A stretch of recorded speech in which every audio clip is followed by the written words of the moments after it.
నమస్తే, welcome to four sites TV. Iran అధ్యక్షుడు Ebrahim Raisi దుర్మరణంతో helicopter ప్రయాణాలు మరోసారి చర్చనీయాంశమయ్యాయి. ఈ లోహ విహంగాల్లో ఉన్న సంక్లిష్టతలు, వాటితో పొంచి ఉన్న ముప్పులపైకి అందరి దృష్టి మళ్లింది. ఒకప్పటితో పోలిస్తే హెలికాప్టర్లో భద్రతా ప్రమాణాలు మెరుగుపడినప్పటికీ ప్రమాదం నీడలా వెంటాడుతూనే ఉంటుంది. అనుక్షణం అప్రమత్తతగా ఉన్నప్పటికీ ప్రమాదాలు జరుగుతూనే ఉన్నాయి. విమానాలతో పోలిస్తే ఈ లోహ విహంగాలు కూలిపోయే ముప్పు 35% అధికంగా ఉంటుంది. ప్రతి 1,00,000 గంటల గగన విహారానికి హెలికాప్టర్లు కుప్పకూలే రేటు 9.84% ఉండగా విమానాల విషయంలో అది 7.26% ఉంది. అసలు ఈ లోహ విహంగాలు ఎందుకు కూలిపోతున్నాయి, పైలట్లు ఎలాంటి జాగ్రత్తలు తీసుకుంటున్నారో తెలుసుకుందాం.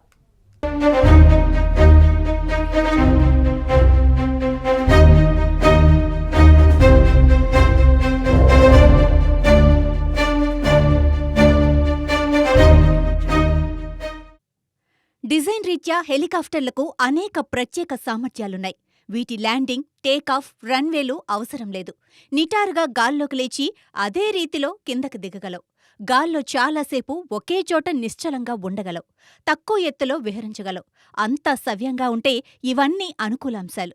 ఈ ప్రత్యేకతలను ఉపయోగించుకుని విమానాలు ప్రయాణించలేని ప్రదేశాలకు హెలికాప్టర్ల సాయంతో చేరుకోవచ్చు. ఒక ప్రదేశాన్ని గగనతలం నుంచి నిశితంగా గమనించొచ్చు. ఎక్కడైనా తేడా జరిగితే మాత్రం ఈ బలాలే బలహీనతలవుతాయి. హెలికాప్టర్ చాలా సంక్లిష్ట యంత్రం కాగా అందులో కదిలే భాగాలు చాలా ఎక్కువ. అందువల్ల వాటికి ఎప్పటికప్పుడు మరమ్మతులు, సరైన నిర్వహణ అవసరం. పైలట్ నైపుణ్యం, చాకచక్యం చాలా ముఖ్యం. ఇందులో ఎక్కడ తేడా వచ్చినా ఇబ్బందులు తప్పవు.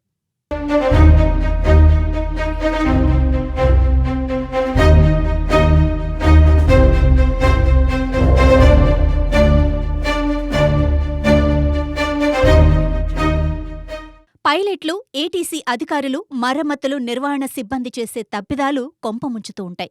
విమానాలతో పోలిస్తే హెలికాప్టర్ పైలట్లకు ఎక్కువ నైపుణ్యం, అప్రమత్తత అవసరం. చాలా హెలికాప్టర్లలోని నియంత్రణ వ్యవస్థలను పైలట్లు స్వయంగా ఎప్పటికప్పుడు నిర్వహిస్తూ ఉండాల్సి ఉంటుంది. విమానాల తరహాలో ఆటో పైలట్కు వాటిలో ఆస్కారం ఉండదు.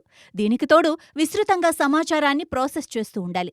కొన్నిసార్లు ఇవి పైలట్ల పని భారాన్ని పెంచుతాయి. అందువల్ల వారు అలసటకు గురవుతూ ఉంటారు. అలాంటి పరిస్థితుల్లో వారు సరైన నిర్ణయాలు తీసుకోలేకపోవచ్చు. హెలికాప్టర్లను ఎక్కడైనా ల్యాండ్ చేసే వీలుండటమూ ప్రమాదాలకు కారణంగా మారుతున్నాయి. ఒకంత ప్రతికూల ప్రదేశాల్లో కూడా దించేందుకు పైలట్లు కొన్నిసార్లు సాహసిస్తూ ఉంటారు. ఈ క్రమంలో చుట్టుపక్కల అవరోధాలను విస్మరిస్తూ ఉంటారు.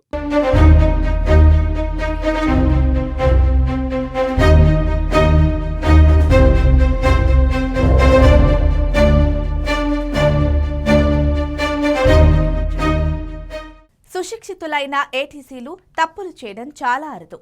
విమానాశ్రయాలకు సమీపంలోని ప్రాంతాల్లో హెలికాప్టర్ విహరిస్తున్నప్పుడు వారు పొరపాట్లు చేసే వీలుంది. ఒక్కోసారి నిర్వహణ సిబ్బంది వల్ల కూడా పొరపాట్లు జరుగుతుంటాయి. వారు పనిముట్లను హెలికాప్టర్లలోనే వదిలేస్తుండడం, కొన్ని భాగాలను గట్టిగా బిగించకపోవడం, ఇలాంటివన్నీ ప్రమాదకరం. అందువల్ల మరమ్మతుల అనంతరం హెలికాప్టర్ను పైలట్లు క్షుణ్ణంగా తనిఖీ చేస్తుంటారు. హెలికాప్టర్ ప్రధాన యంత్ర భాగాల్లోని main rotor, tail rotor, rotor shaft, ప్రధాన గేర్ బాక్స్, పవర్ ట్రాన్స్మిషన్ వంటి వాటిలో ఏ ఒక్కటి విఫలమైన, లోపం తలెత్తినా ప్రమాదం పొంచి ఉంటుంది. అది సురక్షితంగా దిగడం చాలా కష్టం. ఉదాహరణకు 2 ఇంజిన్లు కలిగిన ప్రయాణికుల విమానంలో ఒక ఇంజిన్ లేదా అనేక ఇతర యంత్ర విభాగాలు విఫలమైనా అది సురక్షితంగా ల్యాండ్ అవ్వడానికి ఆస్కారం చాలా ఎక్కువగా ఉంటుంది. హెలికాప్టర్కు ఈ వెసులుబాటు ఉండదు. హెలికాప్టర్ పైభాగంలో ఉండే ప్రధాన రెక్కలు దెబ్బతినటం కానీ, దాని భ్రమణంపై పైలట్ నియంత్రణ కోల్పోవటం కానీ జరిగితే ఆ హెలికాప్టర్ కూలిపోయే ప్రమాదం ఉంటుంది. ఈ రోటర్ దెబ్బతినటానికి అవకాశం చాలా ఎక్కువ. హెలికాప్టర్ తక్కువ ఎత్తులో ఎగిరేటప్పుడు, గాల్లో స్థిరంగా ఒకచోట ఉన్నప్పుడు పరిసరాల్లోని చెట్లు, సెల్ ఫోన్ టవర్లు, కరెంటు స్తంభాలు, వైర్లు, కొండలు, భవనాలు వంటివి ఈ రెక్కలకు తగలొచ్చు. హెలికాప్టర్ను స్థిరంగా ఉంచటంలో తోక రెక్కలు చాలా కీలకం. అవి లేకుంటే ప్రధాన రెక్కలు తిరిగే దిశకు వ్యతిరేక దిశలో హెలికాప్టర్ బాడీ తిరుగుతుంది. అందువల్ల ఈ భాగంలో వైఫల్యం తలెత్తితే లోహ విహంగాన్ని పైలట్ నియంత్రించటం కష్టమవుతుంది. హెలికాప్టర్లో అకస్మాత్తుగా ఏదైనా విడిభాగం విఫలమైతే అది ప్రమాదకరం కావచ్చు. ఆ లోహ విహంగాల్లోని ఏ భాగానికైనా ఈ ముప్పు పొంచి ఉంటుంది. గేర్ బాక్స్ వైఫల్యం ప్రధానమైంది. ఈ భాగంపై చాలా ఒత్తిడి ఉంటుంది. అందువల్ల పగుళ్లు, వైఫల్యం ముప్పు దానికి ఎక్కువ.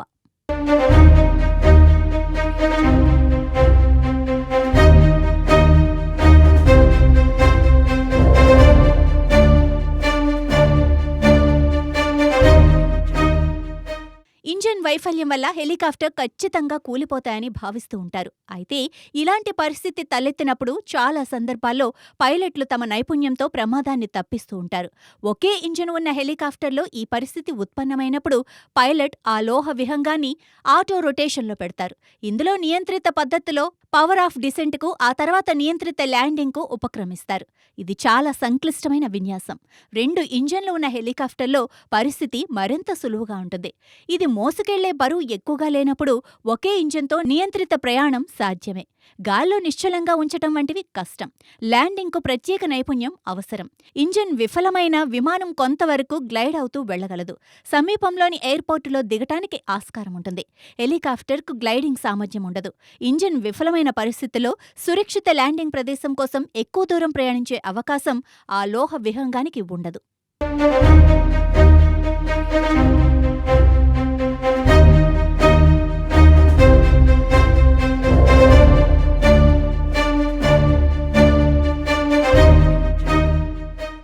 ఇంజన్కు ఇంధనం సరఫరా కాకుండా అవరోధం ఏర్పడటం లేదా ఇంధనం అయిపోవడం వల్ల హెలికాప్టర్కు ఇబ్బంది తలెత్తవచ్చు.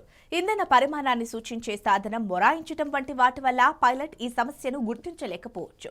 ఇలాంటి పరిస్థితుల్లో అత్యవసర ల్యాండింగ్ చేయకపోతే ప్రమాదకరం. తక్కువ ఎత్తులో ఎగరడం వల్ల హెలికాప్టర్లకు ప్రతికూల వాతావరణం, పక్షుల ఢీతో ముప్పు ఎక్కువ. దట్టమైన మంచు, భారీ వర్షపాతం, పెనుగాలులు వంటి సందర్భాల్లో దృశ్య స్పష్టత తక్కువగా ఉండటం వల్ల హెలికాప్టర్లు ఎక్కువగా ప్రమాదాలకు లోనవుతూ ఉంటాయి. అందువల్ల విమానాలతో పోలిస్తే హెలికాప్టర్ పైలట్లే ఎక్కువగా వాతావరణ నివేదికలను అడుగుతూ ఉంటారు.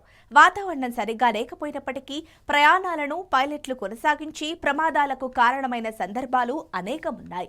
గాలింపు, సహాయ చర్యలు, వైద్యపరమైన అత్యవసర సేవలను, గస్తీ, మంటలార్పడానికి సైనిక చర్యల్లో హెలికాప్టర్లను ఎక్కువగా ఉపయోగిస్తుంటారు.